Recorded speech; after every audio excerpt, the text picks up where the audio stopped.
Is there anything I can do for you two?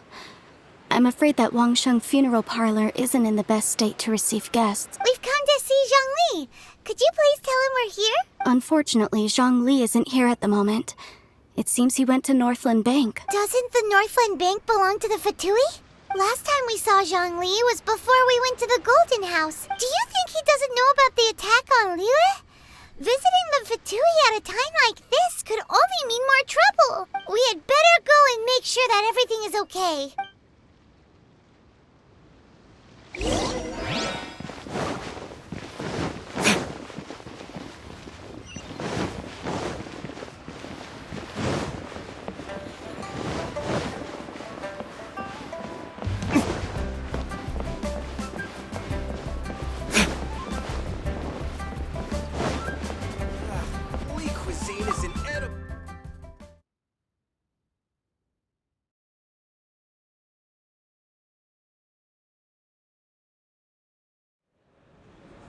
You call this cooperation between Harbingers?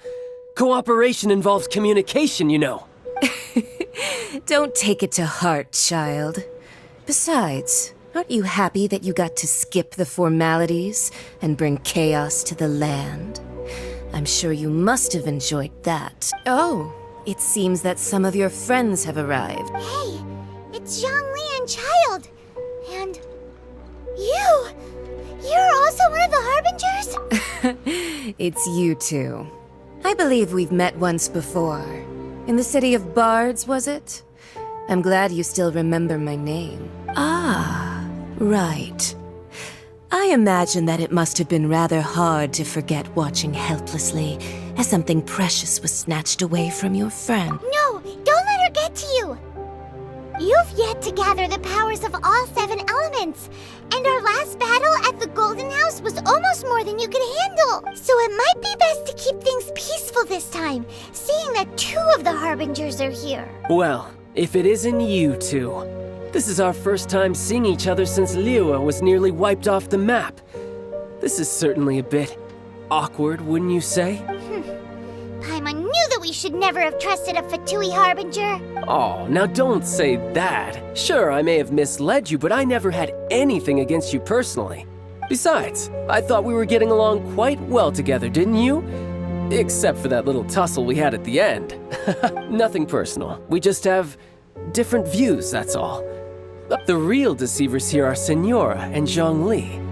Curse them for leading me on. So actually, I think... Stop wasting time, child. There'll be plenty of time to chat once I'm through here. You remember the agreement, Morax. Now, if you would be so kind. The Gnosis, please. What in the world are you talking about? The contract is fulfilled. That which thou seeketh is now bestowed unto thee. For my promise is solid as stone.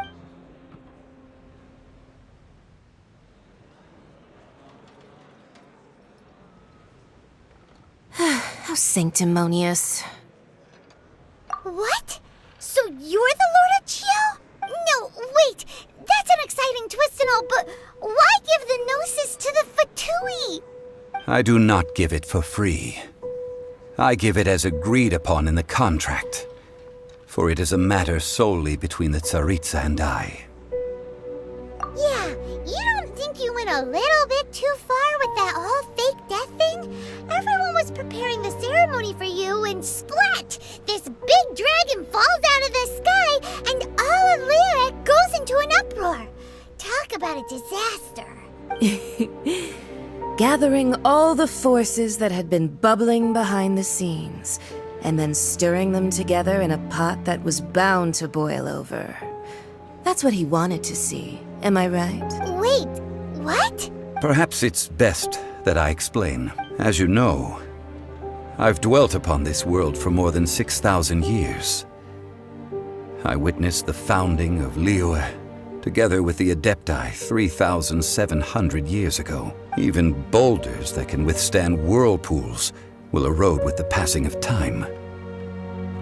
I kept convincing myself that cracks had not begun to form, and that the end of my time had not yet come until one drizzly day. As I was strolling along the harbor, I heard a merchant tell one of his workers, "You've finished your duties. Go ahead and call it a day." I stood motionless among the crowds, asking myself, have I already finished my duties? Oh, Zhongli. But as I began to consider relinquishing my divine role, I soon discovered that many reasons still remained to not hastily depart. Was Liyue, the city I had dwelt in for so long, already prepared to enter its next age? I decided that a test was needed in order to reveal the answer, so I feigned my own death and gathered the cast of Child, the Adepti, and the Liyue Qixing to play their roles together on the stage that was Liyue. That's right, which is why I continued to safeguard the Gnosis until now. So you mean that if the chaos ever reached the point of no return, you would simply appear and use your divine powers to bring Liyue back under control? Of course, and it would have been all too easy for him too. Just as a child quickly matures after losing their parents, so has Liyue matured when faced with the death of its deity. I was pleasantly surprised with the finale of the show that you all put on. Why, you even deserved an encore. The Adepti deserve the greatest applause, considering their years of seclusion. They hardly recognized the city, yet faced with such a crisis, they exerted the greatest amount of restraint. Not only did they manage to cooperate with the Qixing, but in the end, they even tried to understand the heart of the people. And hats off to the emissary dispatched by the Cryo-Archon to fulfill our contract, Signora. She managed to keep everything she knew in strict confidence, far from the eavesdropping ears of her colleague Child, just as I had requested. All the while, I carried on as Zhongli, and fulfilled the traditions of Liyue in this mortal form. Thank you for walking that path with me, traveler. These things were all a part of my script. The only unforeseen plot twist was the conduct of the Liyue Qixing. I had expected them to do no more than the Adepti, to come to the defense of Liyue. But when all was said and done, they seized the opportunity to supplant Liyue's divine protectors, and used the subsequent power vacuum left by my death to quickly gain complete control of Liyue. Huh? That doesn't sound good at all. On the contrary, I think it is excellent. I had always feared that it was too soon for them to take over from me. And it was also that which I longed for the most. As such, this is the best parting gift anyone could have given this god of old. Hey, what about me? Doesn't anyone feel the least bit of remorse for deceiving me? You've practically kept me in the dark. I think that thanks would be more appropriate. You certainly played no small part in all of this, wreaking havoc and turning the city upside down. The Lord of Geo ought to thank you for your performance, if anything. If you hadn't created the pressure of a battle between mortals, Adepti, and a god, the lump of coal resting in the hands of the Geo-Archon, Liyue would never have been able to become a dazzling diamond of a city. Huh? Just whose side are you on, mocking me like that? Are you itching for a fight? Be that as it may, you've come out of this as the hero of Liyue. I, on the other hand, will be forever prescribed as a disturber of the peace, no? Well then, with the Gnosis in my possession, I have no use for such idle chatter. We should return to Zapolyarny Palace and seek an audience with Her Majesty, the Tsaritsa. Come, child. Fine. I'll meet you there later. I'm not sharing a boat with the likes of you. Do as you wish.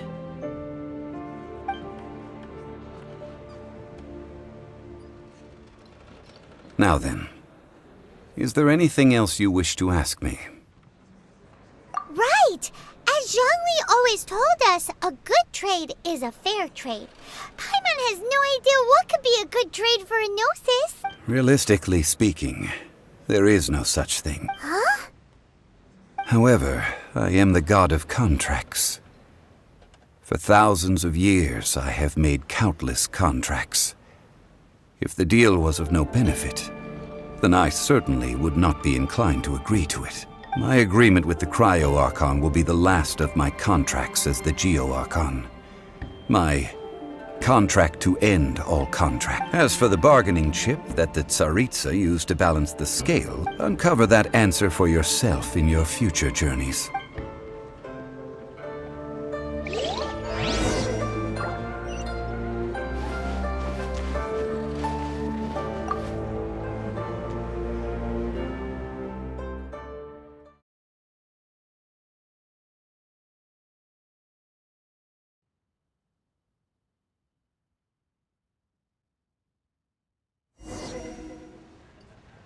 Today's the day of the rite of parting.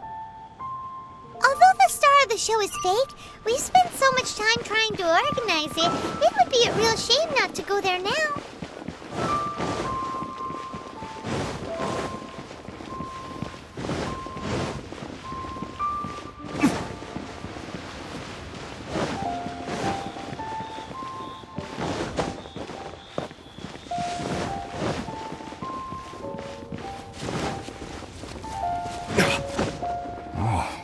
So Rex Lapis is really... Oh, come on. Do you think that the assassin could have... There's only one real possibility in my mind. Fatui? Shh! Lower your voice. If the Fatui...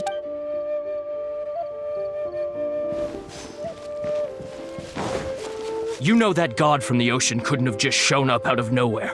Yes, and to think that this happened right on the heels of the incident with Rex Lap. Say, do you think the person who assassinated... Now that you mention it, that's very possible. Yes, it's very possible, and I mean, it all fits together. That person must have colluded with the evil god to harm Rex Lapis. Still, what sort of supernatural prowess must this person possess to be Ah, forget it. Guessing's no use to us. Look, the...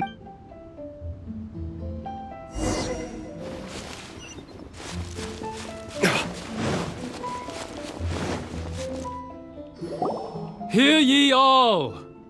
Though a dragon soars ageless as the mountains, it too must return to dust. This is common knowledge. Gods and Adepti live glorious lives, but both light and shadow have their season. So too must they face divinely appointed trials. Rumors and hearsay abound on the streets that Rex Lapis was murdered. Now, let the truth be revealed. Having been thwarted in his trial, Rex Lapis's soul has recouped the celestial heights. He beseeches the people of Liyue to grieve not and to let not their hearts be saddened. Nor are they to believe street-born rumors or indulge in baseless speculation.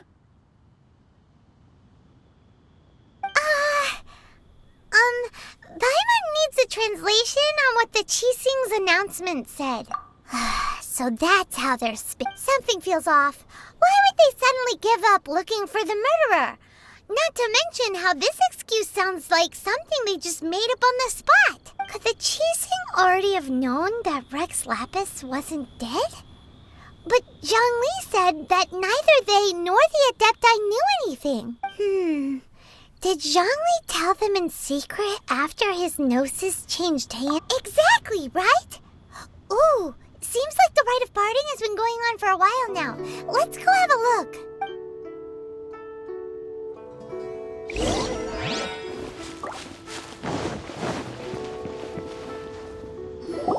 Look, it's Ningguang and Kuqing. As said previously, Rex Lapis's soul returning to the heavens is the end of the contract. 3,700 years of contracts burnt and reduced to ash. We, the people of Liyue, were indeed prosperous. But blinded by our prosperity, we forgot that time can be pitiless. The long, unending dream of our Archon walking among us. Now that we have awoken from our dream, we must learn to say farewell. Will you stand with us as we re-establish our contracts? As we build a new age of prosperity? So concludes the words of Her Eminence the Tianquan. Does Her Eminence the Yuheng have anything to add? Huh? Is she looking this way? Traveler. Yikes! She really is looking our way! Is that the traveler who they say defeated the ancient god? So young. The Liyue Qixing always repay their debts. And as you have heard, our eyes see far and our reach is long. Name your price. You deserve that much. Whoa!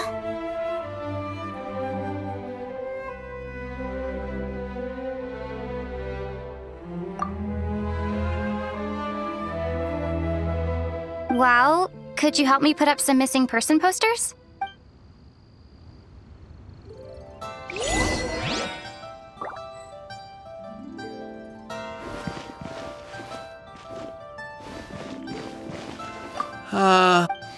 Perhaps.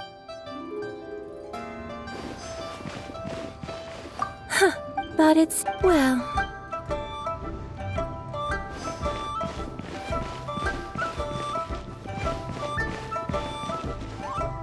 Roping you in was possibly the...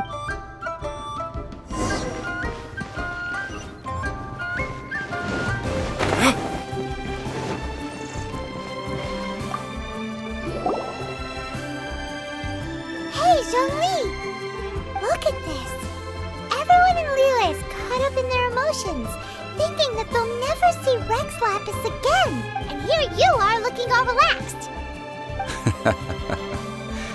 Why would I not feel more at ease after laying down the burden I have borne for 3,700 years? Right. If the two of you can spare the time, I should treat you to a meal at the Xinyue kiosk. Ha! That sounds like big talk, Zhongli. Paimon might have believed you if you were treating us to some third-round knockout, but you'd have to pay out your nose just to stand inside Xinyue kiosk. Are you sure you can afford it? You're right. I do lack the Mora. As the Rex Lapis Morax, I can easily create Mora. But since I have chosen to walk this earth as the mortal Zhongli, I should abide by the same rules that mortals do. When I was journeying with you, though I still had the Gnosis in hand, I knew that I must soon retire from my role as an Archon. So I had to rehearse a little for my new life. Oh, no wonder! Paimon gets it now. You didn't look at the price tags when we were spending because you've never had to. But since you weren't used to not being able to just make more Mora as and when you wanted to, you had to try becoming a parasite to society who lives off of other people's credit. Well, we were only spending Fatui money. You don't have to say it like that. In the City of Commerce, we do not merely exchange money or goods. We also exchange knowledge, memories, and foresight, as well as positions, roles, and lives. The Archon Morax could never experience life as the true mortal Zhongli could, no matter how many times he descended to be with his people. I must thank you for that. I will treasure the memories that I made as Zhongli. That is true. But there is no journey that does not end. No meetings without partings. Paimon thinks that we should make a move and continue our search for the Seven. I fear that continuing your journey may be difficult. The nation that neighbors Liyue by sea, Inazuma, is presently closed. Yes, the nation has been closed by order of its deity, the Electro-Archon Ball. And just as the people of Liyue preferred to call me Rex Lapis, she too goes by another name among locals in Inazuma. Paimon thinks we've heard that one before. Raiden? That is the case. And since Raiden is also the shogun of the Inazuma Bakufu, people call her the Raiden Shogun. That said, though people at the wharf were saying that the situation in Inazuma is very tense, Paimon doesn't remember that always being the case. It was Zhongli, since you're Rex Lapis, shouldn't you know something about what's happening there?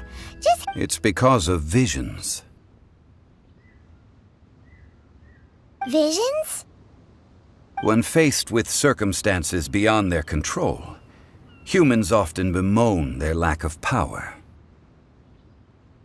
But if a person shows true strength of will at a desperate and fateful moment in their life, the gods will look upon them with favor.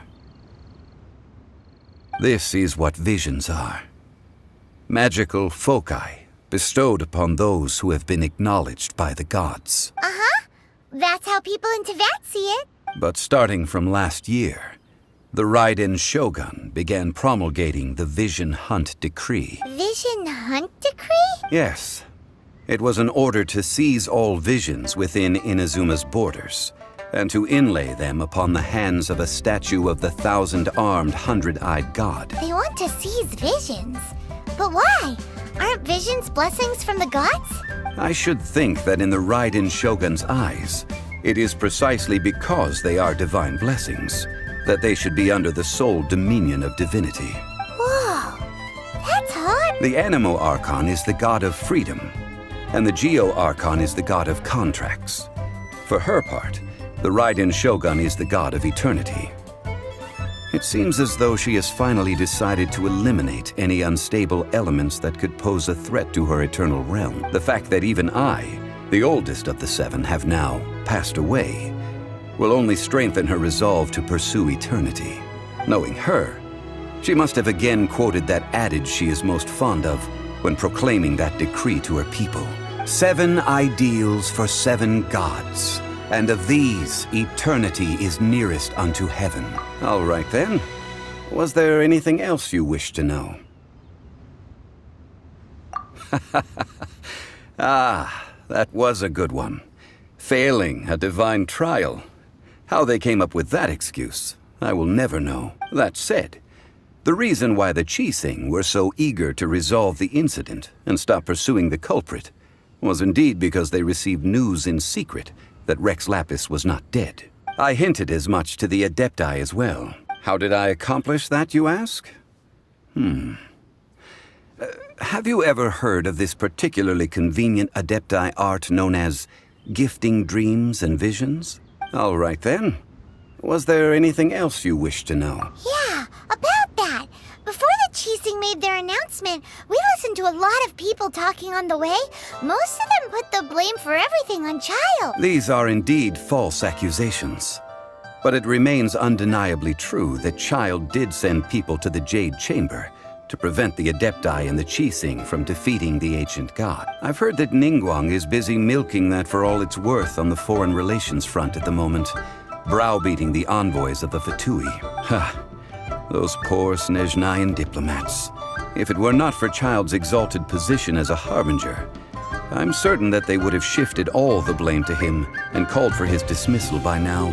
All right then. Was there anything else you wished? The time of the Adepti has long passed.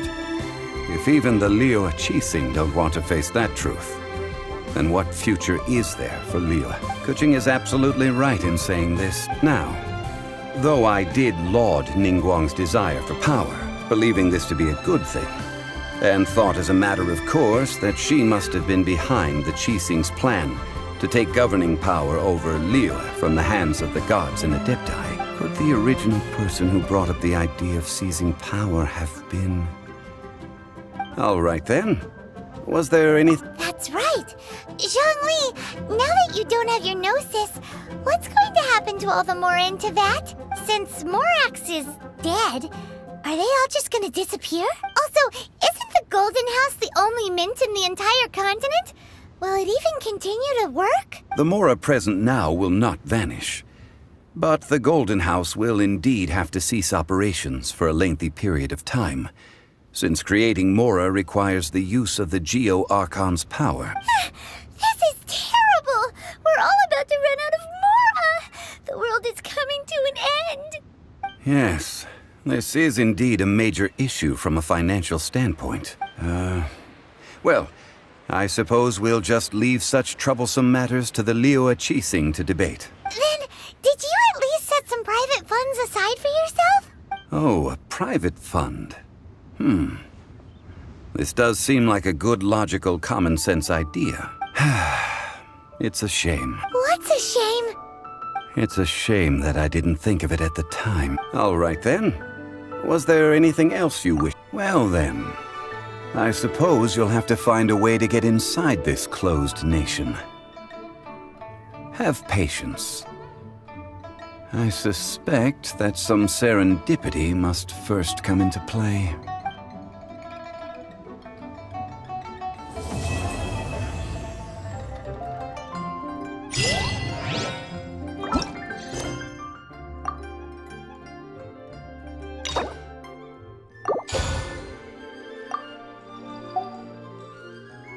You